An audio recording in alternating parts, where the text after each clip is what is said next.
भोलि गरौँला। यो दुई शब्द सुन्नमा जति सुन्दर लाग्छ त्यत्तिकै घातक पनि छ। जब कसैलाई इक्जामको तयारी गर भन्छौँ नि, त्यतिखेर उत्तर आउँछ भोलि गरौँला।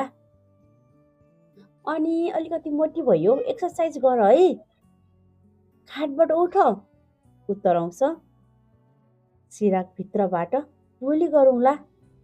ट्रेनिङ दिनु छ, ट्रेनिङको लागि स्लाइड प्रिपेयर गर, भोलि गरौँला। बत्तीको बिल तिर्नु छ, भोलि गरौँला।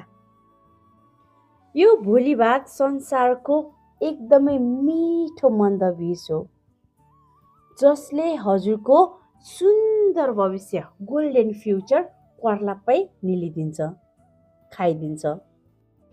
आजभन्दा 600 वर्ष पहिला सन्त कबीरदासले पनि भन्नुभएको थियो,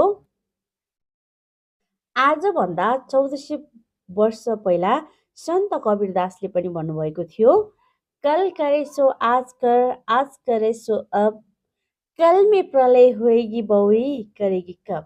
त्यसैले यो भोलिवादलाई आजैबाट त्यागिदिनु र 2026 को नयाँ जर्नी, नयाँ तरिकाले हजुरहरूले राम्रोसँग सुरुवात गर्नुहोस्।